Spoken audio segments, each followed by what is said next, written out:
네, 이제 7월 마지막 주일 예배를 하나님께 올려드릴 텐데요.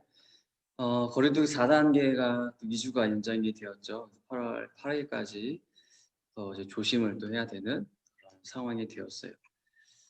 좀 확진자 수가 줄어들었으면 좋겠는데 아직 상황이 좋은 상황이 아니라서 참 답답하고 좀 마음이 아픈 그런 상황이에요. 게다가 또 이제 휴가철이라서 또 이제 많은 이동이 있을 또 예정이잖아요. 또 여러분들도 휴가를 계획하고 있을 텐데 어디에 가든지 항상 조심하고 또 이제 방역 수칙을 잘 지켜주어서 우리 안에 그러한 일들이 나타나지 않도록, 그리고 이 사회가 서로가 서로 잘 수칙들을 잘 지키면서 서로를 배려할 수 있는 그런 좀 사회가 되었으면 하는 바람입니다. 오늘 함께 찬양 드릴 것은 이제 광야를 지나면 찬양인데요.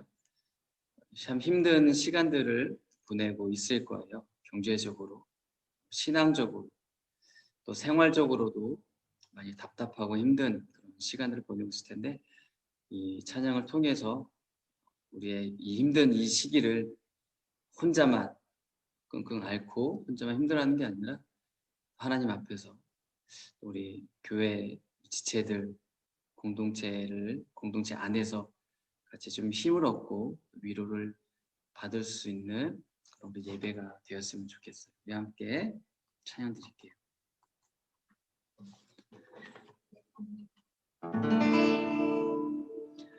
왜 나를 깊은 어둠 속에 홀로 두시는지, 어두운 밤 왜 그리 길었는지, 나를 고독하게 나를 낮아지게 세상을 기댈 곳이 없게 하셨네.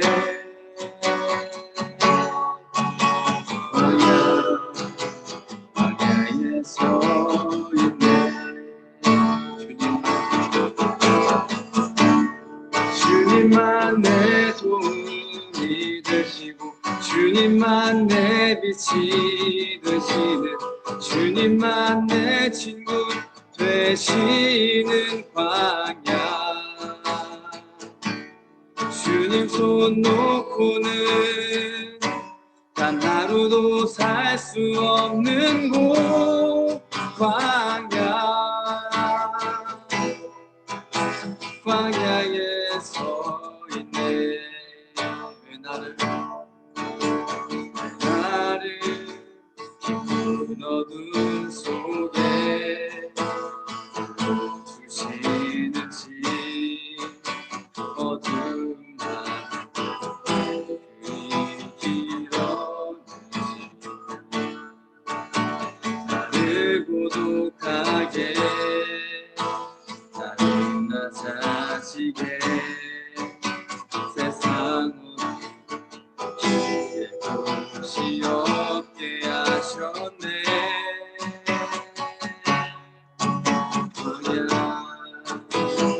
광야에 서 있네. 주님만 내 도움이 되시고 주님만 내 빛이 되시는, 주님만 내 친구 되시는 광야. 주님 손 놓고는 단 하루도 살 수 없는 곳 광야.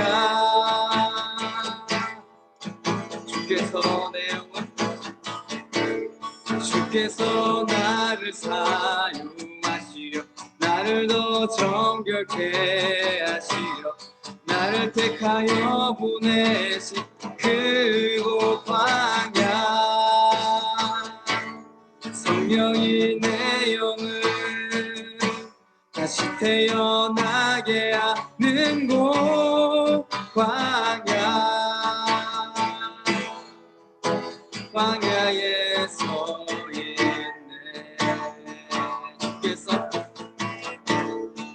주께서 나를 사용하시려 나를 더 정결케 하시려 나를 택하여 보내신 그곳 광야 성령이 내 영을 다시 태어나게 하는 곳 광야에 서 있네.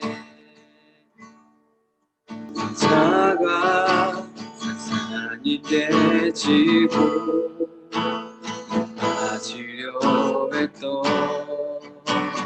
내 꿈도 주님 앞에 내어놓고 오직 주님 뜻만 이루어지기를 나를 통해 주 만들어 나시기를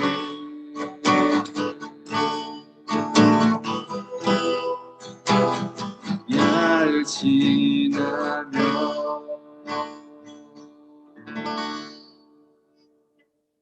아멘. 이제 하나님께서는 애굽에서 430년 동안 노예 생활하던 이스라엘을 구원해 주시기 위해서 이 모세를 지도자로 세워주셨어요. 하지만 모세는 안타깝게도 이 가나안 땅에 들어가지 못해요. 그래서 이스라엘 백성들을 이제 가나안 땅으로 인도하고 또 그곳에서 지도할 사람으로 여호수아를 하나님께서 이제 세우시는 거죠. 여호수아는 어떤 사람이었어요?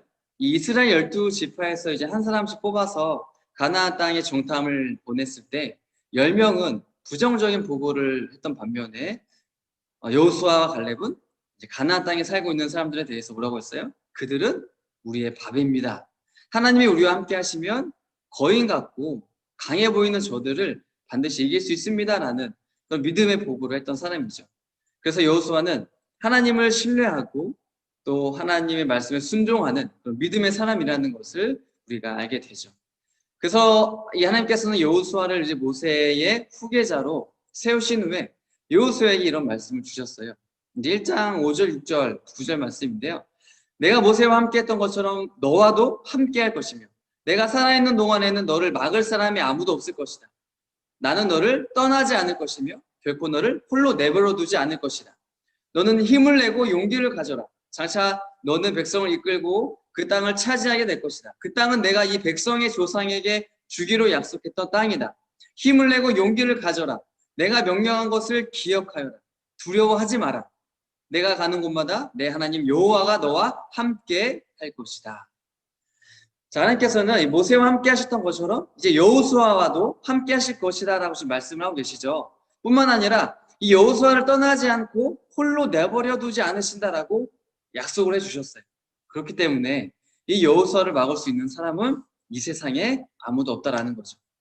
하나님이 함께 하시고 하나님이 여호수아에 앞서 가시는데 여호수아가 가는 그 길에 어떠한 장애물이 있을지라도 결코 걸림돌이 될 수 없다라는 말씀이에요. 단 조건이 있어요. 9절 말씀처럼 하나님께서 말씀하는 것을 기억하는 거예요. 즉 하나님의 말씀을 잘 듣고 그 말씀을 기억하고 그 말씀에 순종하면서 살아가야 한다는 거죠. 그러면 하나님께서는 이 여호수아를 통해서 놀라운 일들을 앞으로 행해 가실 것이다. 그렇기 때문에 여호수아는 두려워할 필요가 없다는 거예요. 힘을 내고 용기를 내라. 이것이 하나님의 말씀입니다. 우리가 지난 시간 살펴봤듯이 가나안 땅에 사는 사람들은 거인처럼 크고 굉장히 강했죠. 그래서 누구라도 그 가나안 사람들을 보면 이제 겁을 먹고 무서워 할 수밖에 없는 상황인 거예요. 하지만 앞서 여호수아가 했던 고백처럼 하나님이 함께 하시면 저들은 우리의 밥입니다. 이런 믿음의 선언을 하면서 힘을 내고 용기를 가지면서 살아가야 된다는 거죠. 우리가 삶을 이렇게 살다 보면 힘든 일이 있잖아요.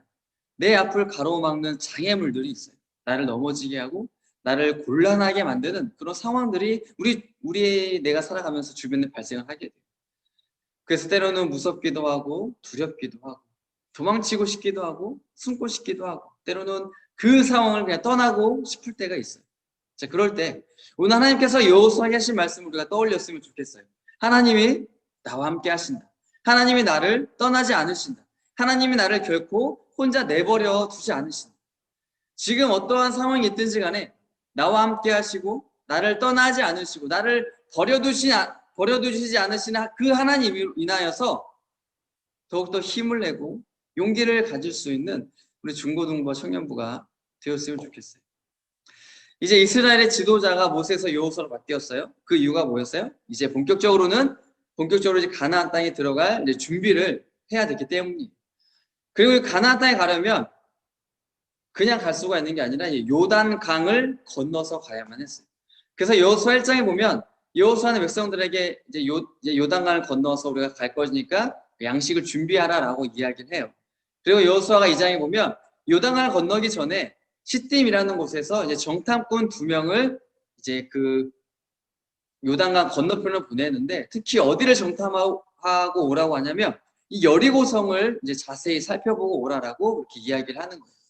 그래서 정탐꾼 2명은 이 여리고성을 정탐하는데 여리고성에 들어가서 누구를 만났냐면 이 라합이라는 그 여자의 도움을 받았어요. 그런데 그 사실을 누가 알게 돼요? 여리고에 있는 사람들이 알게 되고 그 소문이 이제 여리고 왕에게까지 알려지게 되죠. 그래서 여리고 왕이 라합에게 이제 사람을 보내서 이스라엘 사람들이 네 집으로 들어간 것을 본 사람이 있다. 그 사람들을 어서 데리고 나와라. 이렇게 말해요. 그러니까 라합이 이야기를 하죠. 우리 집에 온 것은 맞지만 전 그 사람들이 어느 민족 사람인지 알지 못했을 뿐만 아니라 그 사람들이 어디로 간지 나는 모릅니다라고 거짓말을 해요. 사실 라합은 이 정탐꾼 2명을 자기 집에 그 지붕 위에 숨겨두었거든요. 근데 어쨌든 이 라합의 거짓말을 들은 그런 왕의 부하들이 이제 정탐꾼들을 이제 여기 없다라고 그렇게 생각을 하고 정탐꾼들이 어디에 있는지 찾으러 다른 곳으로 가게 돼요. 그리고 이제 저녁이 되어서 여리고 성문이 굳게 닫히게 되는 거죠. 라합이 이 2명의 정탐꾼들을 숨겨진 이유, 그 이유가 무엇이었을까? 하나님께서 이스라엘 백성들에게 하신 일들을 들었던 겁니다. 하나님이 광야에서부터 이스라엘 백성들을 인도해내시고 애굽을 물리치시고 그러한 일들, 놀라운 기적과 놀라운 능력을 행하신 그 일들을 듣고 이 라합의 마음속에 어떤 마음이 생긴 거예요? 아, 하나님이 진짜 신이구나. 애굽이 섬겼던 신들, 또 우리 가나안 사람이 섬기는 이 신들은 가짜구나.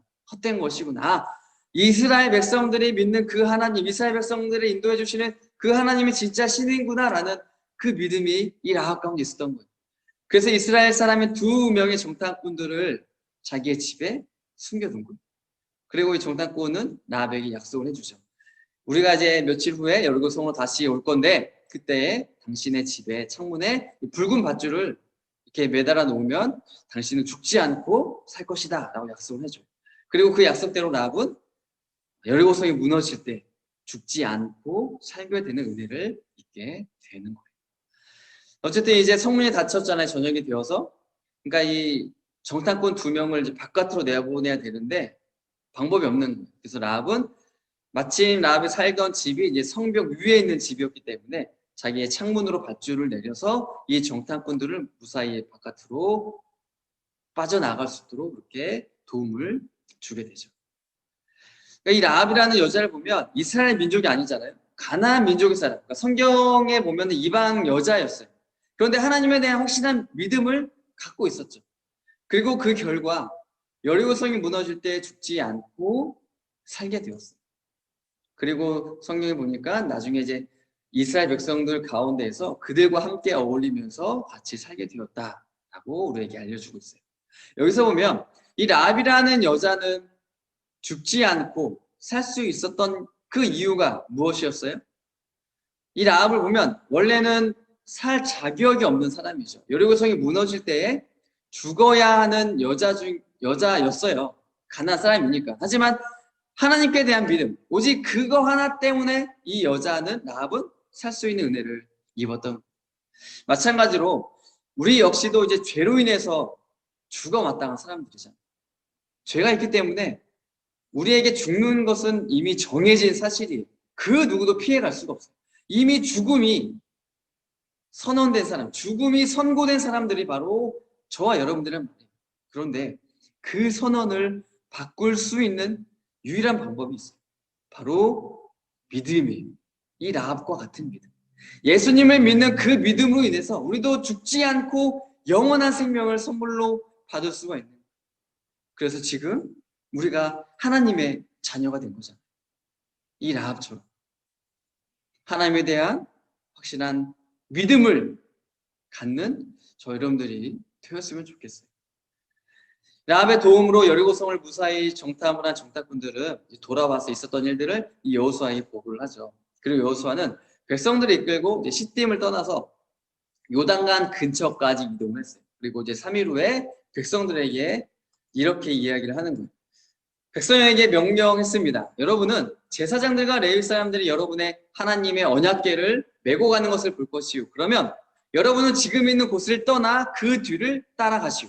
이제 여러분은 한 번도 가본 적이 없는 길을 가게 될 것이요. 그러나 언약궤를 따라가면 어느 길로 가야 할 것인가를 알 수 있을 것이요. 언약궤를 너무 가까이 하지 말고 2000규빗 정도의 거리를 두고 따라가시오. 자, 이스라엘 백성들이 할 일은 한 가지였죠. 언약궤를 맨 제사장들을 따라가면 되었어요. 단 너무 가까이 붙으면 안 된다. 2000규빗 정도의 거리를 두고 따라가라라고 하나님 말씀을 해주셨어요. 그래서 2000규빗을 오늘날 그 거리 단위로 환산해 보면 약 900m 정도의 이제 거리로 볼 수가 있어요. 왜 백성들은 이 언약궤를 뒤따라 가는데 그 바로 뒤쫓아가면 안 되고 이렇게 2000규빗 약 900m 정도의 거리를 두고 따라가야 됐어요. 우리가 이제 모세가 시내산에서 십계명을 받는 사건을 우리가 보면 알겠지만 모세도 이제 시내산에 올라갈 때에 다른 백성들, 다른 사람들이 시내산에 가까이 하지 못하고 오직 모세만 시내산에 올라오라고 하나님이 말씀해 주셨어요. 그 이유는 하나님은 거룩하신 분이기 때문에 이 백성들은 죄인이잖아요. 그러니까 혹시라도 거룩하신 하나님을 가까이 했을 때 이 죄인인 백성들이 죽을 수도 있기 때문에 하나님께서 그들을 보호하시기 위해서 이제 시내산에 가까이 하지 못하도록 하신 거죠. 마찬가지로 언약궤도 하나님의 임재하심, 하나님이 우리와 함께 하신다는 것을 상징하는 것이 이 언약궤이기 때문에 이 언약궤 역시도 거룩한 것이 되는 거죠. 그래서 죄인인 백성들이 혹여나 이 언약궤 가까이 감으로 인하여서 범죄할까, 또 그들이 또 하나님으로부터 말미암아 또 징계를 받을까봐 하나님이 백성을 보호하는 차원에서 떨어져서 뒤쫓아오자라고 말씀을 해주셨던 겁니다. 자, 이제 5절에 보면 그 후에 여호수아가 백성에게 말했습니다. 여호와를 위해 자신을 거룩하게 하시오. 내일이면 여호와께서 여러분에게 놀라운 일을 행하실 것이오. 앞서 이야기했듯이 언약궤는 거룩한 곳이잖아요. 백성들이 가까이 하지 말아야 했을 뿐만 아니라 백성들 역시도 어떻게 해야 돼요? 자신들을 거룩하게 해야 했어요. 나의 마음과 나의 생각과 나의 몸과 나의 행동과 내 안의 감정과 나의 말과 나의 모든 부분들에 있어서 죄가 없는지 살펴야 했고 하나님께 회개하고 거룩한 상태를 유지해야 했던 것이 바로 백성들이 해야 될 일이었죠. 왜냐하면 이 여리고성과의 전투는 우리가 나중에 보면 알겠지만 하나님께서 싸우시는 전쟁이기 때문에 그래서 이건 거룩한 전쟁이 성전이죠. 그렇기 때문에 이스라엘도 거룩하신 하나님을 닮아서 거룩한 백성으로 있어야 된다라는 것이 하나님께서 원하시는 거죠. 그리고 언약궤는 이제 하나님의 임재를 상징하잖아요. 그래서 백성들이 이 언약궤를 맨 제사장을 따라간다라는 것은 무엇을 이야기해요? 결국에는 누구를 따라가는 거예요? 하나님을 따라간다. 이 말과 같은 말이죠. 그래서 앞서 살펴봤던 3절과 그리고 지금 이제 살펴볼 11절에 보면 언약궤를 뭐라고 표현해 주고 있냐면 보시오, 온 땅의 주인이신 주님의 언약궤가 여러분보다 먼저 요단강에 들어갈 것이오. 3절에서는 하나님 여호와의 언약궤라고 표현해 주고 있고요. 11절에서는 주님의 언약궤라고 표현을 해주고 있는 거예요. 우리가 따라갈 것은 바로 주님이죠. 나의 하나님, 그 하나님을 따라가야 되는 것이 하나님 백성으로서 살아가는 마땅한 모습이에요. 드디어 이제 요단강을 건너는 날이 되었어요. 여호수아가 제사장들에게 말했어요. 언약궤를 메고 백성들 앞에서 강을 넘으시오. 그리고 제사장들은 백성들 앞에서 언약궤를 메고 이제 먼저 가게 되죠. 그리고 여호수아는 하나님께서 말씀해 주신 대로 제사장들에게 말을 해요. 요단 강가에 도착하면 물 한가운데로 들어가라. 하나님께서 언약궤의 제사장들이 먼저 요단강에 들어가도록 하신 그 이유가 뭘까요? 이스라엘 백성들보다 먼저 하나님이 이 요단강에 들어가신다는 것을 보여주고 계시는 거죠. 그러니까 이스라엘보다 앞서 가시는 하나님. 그래서 이스라엘은 먼저 가신 하나님을 따라가면 돼요. 우리 인생도 마찬가지죠. 내가 하나님을 믿는다면, 내가 하나님의 자녀라고 내가 고백하고 그렇게 인정이 된다면 어떻게 돼요? 하나님을 따라가면 돼요. 여기서 하나님을 따라간다는 말은 어떤 의미일까요? 하나님께 늘 묻는 것을 말하죠. 하나님의 인도하심을 구하고 하나님의 계획하심과 하나님의 뜻을 알려고 애쓰는 것. 그리고 나에게 주신 재능을 발견하고 또 발전시키려고 노력하는 것. 이러한 모든 것들이 하나님께 내 삶을 맡기고 하나님을 따라가는 삶의 모습이에요. 하나님 안에서 고민하고 하나님께 묻고 하나님의 인도하심을 구하고 하나님과 대화하면서 하나님과 교제하면서 하나님과의 관계 속에서 나의 모든 삶을 살아가는 것이 하나님을 따라가는 삶이에요. 이 세상은 그렇게 녹록하지가 않아요. 하루하루가 버티면서 살아가는 건 역시도 너무나 힘이 들어요. 만약 제가 하나님을 몰랐다면 그런 생각을 해봤어요. 아, 나는 정말 인생을 막 살았겠다. 그러면 당연히 결혼도 못했을 거고 혼자서 페인처럼 은둔형 외톨이처럼 그렇게 또 온갖 나쁜 짓은 다 하면서 그렇게 살고 있지 않을까 그런 생각을 해봤어요. 단순히 생각뿐만 아니라 실제로 아마 그렇게 살았을 거예요. 저란 사람이 그래요. 하지만 너무나 감사하게도 저는 이제 부모님을 통해서 하나님을 믿는 그 믿음을 선물로 받은 거죠. 그런 환경 속에서 자라나게 된 거죠. 그래서 되도록이면 하나님을 따라가려고 노력을 하고 있는 거예요. 물론 이제 목사이기 때문에 더 그런 부분도 있지만 목사를 떠나서 저 역시도 한 사람의 자녀잖아요.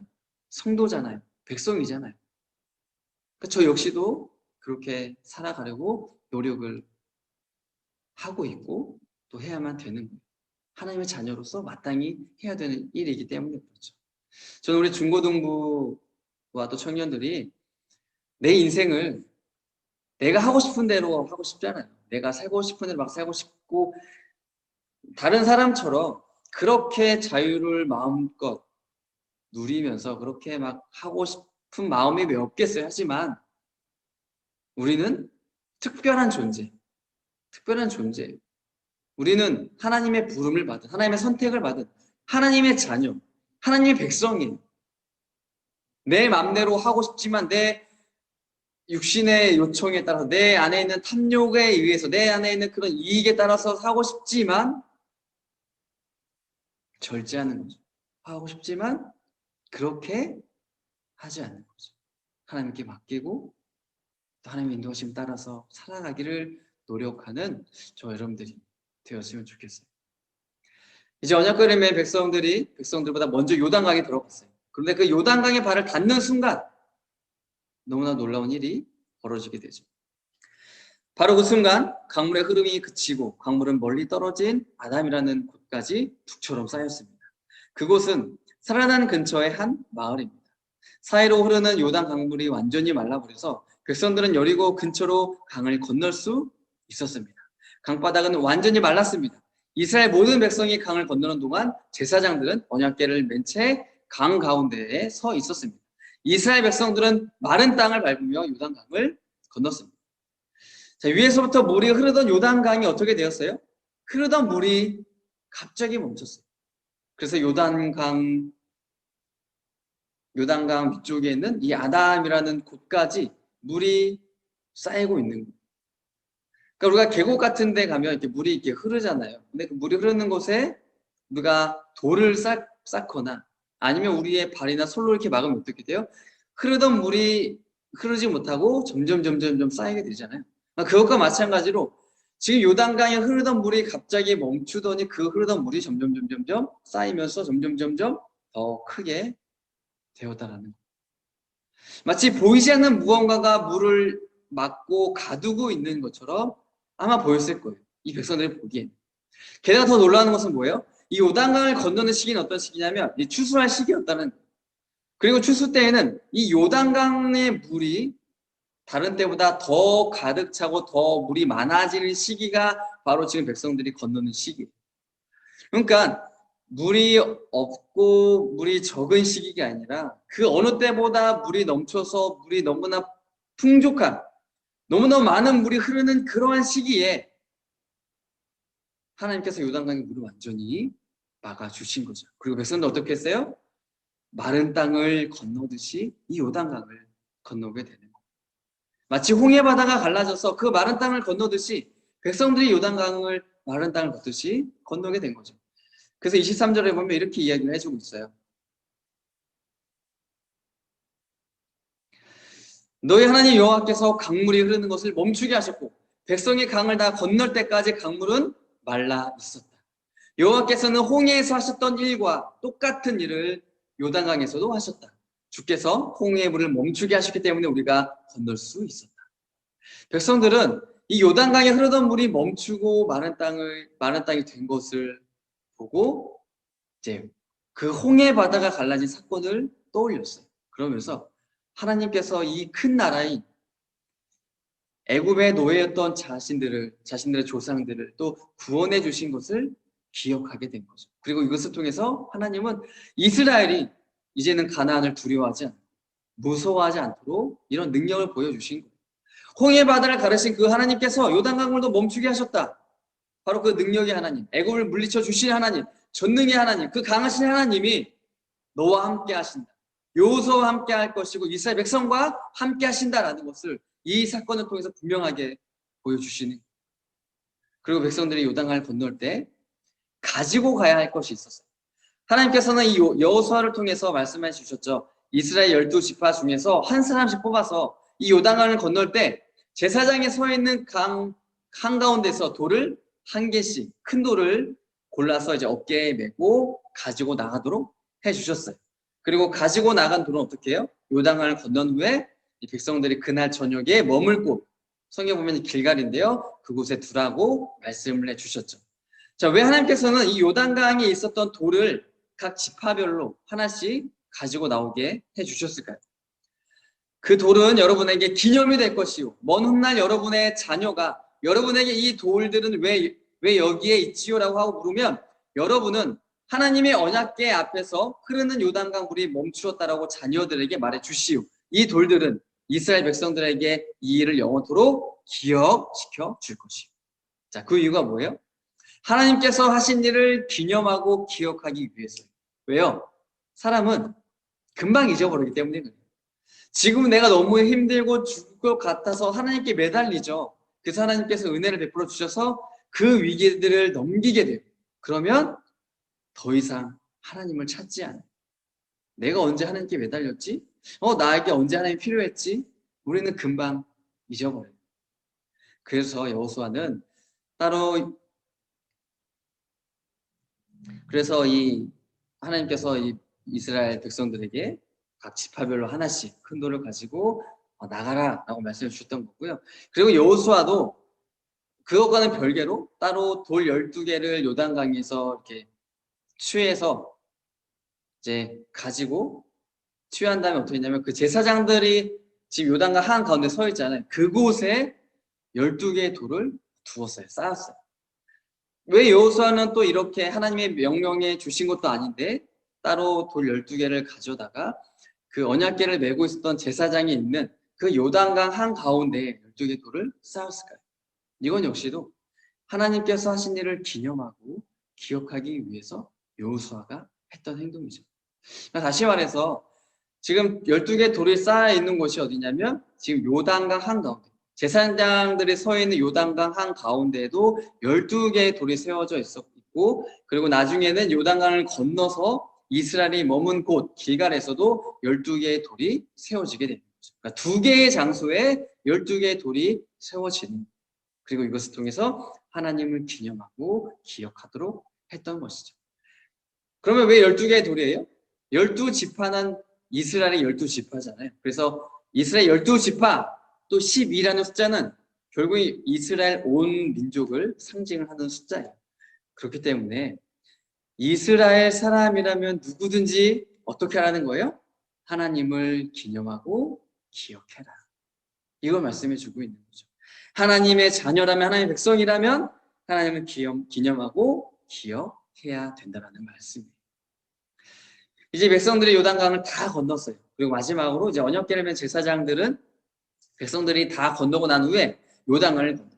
그리고 제사장들이 요단강을 건너자마자 그 멈추었던 강물은 어떻게 돼요? 다시 그 전처럼 흐르게 된 거죠. 그러니까 언제 멈추었냐 듯이, 언제 요단강의 그 마른 땅이 보였냐 듯이 요단강 물은 다시 이제 흘러게 된 거죠.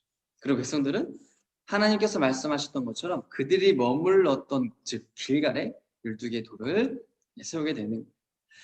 여호수아는 요단강에서 주운 돌 12개를 길갈에 세웠습니다. 여호수아는 이스라엘 사람들에게 이렇게 말했습니다. 훗날 여러분의 자녀가 아버지에게 이 돌들은 무슨 돌이지요? 하고 물으면 그들에게 이렇게 말해 주시오. 이스라엘은 마른 땅을 밟으며 요단강을 건넜다. 이 말씀은 이미 우리가 앞에 6절과 7절에서 이제 살펴봤었던 그런 내용이에요. 근데 6절과 7절 말씀은 요단강을 건너기 전에 여호수아의 백성들에게 너희가 요단강에 건너면 이렇게 해라 라고 한 말이고요. 그 다음에 20절부터 22절 지금 읽을 말씀은 요단강을 건넌 후에 여호수아가 다시 한번 백성들에게 하는 말이에요. 다시 말해서 여호수아는 요단강을 건너기 전과 요단강을 건넌 후에 두 번이나 반복해서 왜 우리가 이 요단강에 있는 12개의 돌을 가지고 와서 이 길갈에 놓았는지를 설명을 하고 있는, 강조하고 있는 거예요. 그 이유가 뭐예요? 하나님을 기념하고 기억하기 위해서죠. 마지막 24절 읽어볼까요? 여호와께서 이 일을 행하신 것은 땅 위의 모든 사람들이 주께서 큰 능력을 가지고 계신 분임을 알게 하기 위함이다. 또한 너희들이 언제나 여호와 하나님을 섬기도록 하기 위해서. 하나님께서 여호수아에게 말씀하셔서 이 요단강에 있는 12개 돌을 가지고 나와서 길갈에 세우라고 하셨죠. 그 이유가 뭐세요? 세 가지를 볼 수가 있어요. 첫 번째, 이스라엘이 하나님을 기념하고 기억하게 하기 위해서 12개 돌을 가지고 나오라고 하셨죠. 두 번째는 뭐예요? 이스라엘의 후손들, 자녀들, 이스라엘 후손들이 나중에 물으면 하나님이 우리에게 이러한 일들을 해주셨다라고 말해주라는, 그들에게도 하나님을 기억하고 기념하게 하기 위해서 12개의 돌을 쌓았던 거죠. 그리고 마지막 세 번째 이유는 뭐예요? 24절 말씀처럼 땅 위의 모든 사람들이 하나님을 기념하고 기억하게 하기 위해서. 그러니까 하나님께서는 이스라엘에게 이 흐르던 요단강 물이 멈추도록 해주신 그 이유가 뭐냐면 이스라엘을 위해서도 그렇게 하셨고 이스라엘 후손들을 위해서 그렇게 해주셨고 결국에는 모든 사람들, 즉 이스라엘 주변에 있는 모든 이방의 민족들, 아직 하나님을 알지 못하고 믿지 못하는 다른 나라들도 소문을 들을 거 아니에요. 하나님이 애굽에서도 홍해 바다를 갈라주셨고 요단강에서도 그와 비슷한 동일한 일을 해주셨다. 그 소문들이 퍼져나가는 거죠. 그 돌기둥을 볼 때마다 다른 이방 사람들도, 다른 이방 나라들도 이스라엘이 믿는 하나님이 이렇게 주셨다. 저들이 믿는 하나님이 진짜다. 우상은 아무것도 하지 못하는구나. 이것을 깨달으라는 거예요. 하나님 원하시는 건 뭐예요? 이스라엘만 하나님을 믿는 게 하나님이 원하시는 모습들이 아니죠. 하나님이 아브라함을 선택하시고 하나님이 이스라엘 민족을 선택하신 것은 하나님이 그들만 사랑했어가 아니에요. 그들을 통해서 하나님의 사랑을 받는 사람들, 하나님의 사랑을 받는 자녀들은 정말 행복하겠구나. 정말 좋겠구나. 이것을 다른 나라, 다른 민족들에게 보여주시기 위해서 샘플로 하나님이 아브라함이라는 사람을 또 그의 자손인 또 이스라엘, 또 이스라엘 민족을 하나님이 선택해 주시는 거예요. 샘플로 보여주시는 거예요. 하나님 원하시는 건 뭐예요? 24절 말씀처럼 땅 위의 모든 사람들이 하나님을 알기를 원하시는 거죠. 그래서 하나님을 섬기는 것, 이것이 하나님이 원하시는 거예요. 이처럼 성경에 보면 하나님을 기억하고 하나님을 믿을 만한 너무나도 많은 사건들이 성경에 기록되어져 있어요. 또한 예수님도 이 땅에 오셔서 많은 기적들을 보여주셨잖아요. 그 이유가 뭐예요? 결국에는 예수님이 하나님이시면서 동시에 하나님의 아들로 이 땅에 오신 유일한 구원자시다. 이것을 보여주시는 거예요. 그렇기 때문에 땅의 모든 사람들이 그 예수님을 알고 그 예수님을 믿고 그 예수님을 통해서 구원을 받게 하는 것. 이것이 하나님께서 우리에게 원하시는 거예요. 하나님은 우리가 계속해서 하나님을 기억하고 하나님을 기념하기를 원하세요. 왜요? 우리는 하나님의 자녀이기 때문에. 하나님 우리의 아버지가 되어주시기 때문에 자녀인 우리는 마땅히 하나님을 기억하면서 살아가야 된다는 거죠. 오늘 여호수아를 통해서 하나님 그것을 말씀해 주는 거예요. 이 길갈에 세워놓은 12개의 돌. 하나님을 기억할 만한 것이 이미 성경 66권에 너무나 많이 기록되어져 있죠. 이것뿐만 아니라 예수님을 믿는 많은 사람들의 그런 신앙의 간증들을 보면 하나님을 기억하는 그런 또 사건들, 그런 기적들이 우리 주변에도 있다라는 거예요. 내 삶에도 있어요. 우리 먼저 믿은 나의 부모님에게도 하나님의 살아계시다, 하나님을 기억할 만한 그런 신앙의 간증들, 하나님의 도우심, 은혜 받는 사건들이 우리의 삶 속에 있다라는 거죠. 언제나 하나님을 기억하면서 하나님의 말씀대로 순종하면서 하나님을 절대 잊어버리지 않고 하나님을 배신하지 않고 하나님께 등 돌리지 않고 하나님만을 사랑하면서 살아가는 중고등부와 청년부가 다 되었으면 좋겠어요. 잠시 기도할게요. 참 주신 하나님 너무나 감사드립니다.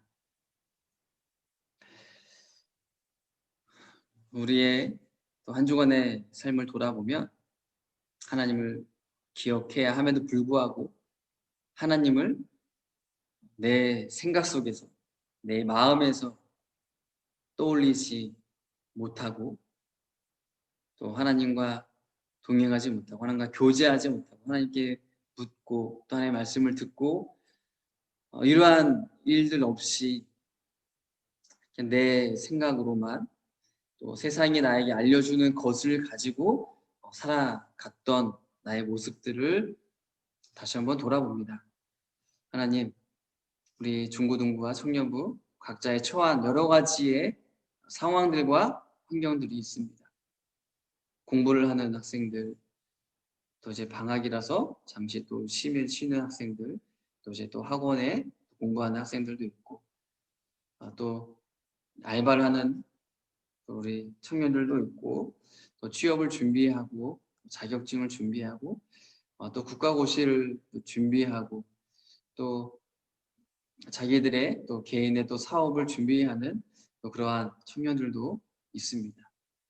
우리 인생의 각자의 환경 속에 여러 가지의 상황들이 있지만 하나님 우리가 잊지 말아야 될 것은 내가 과연 나의 그 상황들을 헤쳐나가면서 하나님을 기억하는가?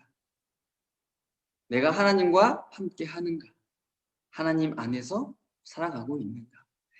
이러한 것들을 늘 점검할 수 있는 그런 하나님의 자녀들이 다 될 수 있도록 주님 은혜를 더해주세요. 코로나19가 계속 연장이 되었습니다. 여러 가지 힘든 상황들이 있습니다. 그러나 그 무엇보다 신앙적으로, 믿음적으로 흔들리지 않는, 무너지지 않는, 무관심해지고 무감각해지지 않는 우리 중고등부와 청년들이 다 될 수 있게 도와주세요. 그래서 오늘부터라도 다시 한번 하나님을 기억하고 이 말씀 속에서 하나님이 어떤 하나님으로 비춰지고 있는지 주위에 함께 신앙생활하는 나의 부모님도 나의 지체들은 어떻게 또 하나님을 고백하고 하나님과 함께하고 있는지 그러한 것들을 통하여서 내 삶 속에서도 하나님을 기억하고 하나님의 은혜를 경험하고 하나님의 큰 능력을 경험할 수 있는 우리 모두 중고등부 청년부 다 될 수 있도록 하나님 은혜를 더해주세요. 감사하며 예수님의 이름으로 기도드립니다.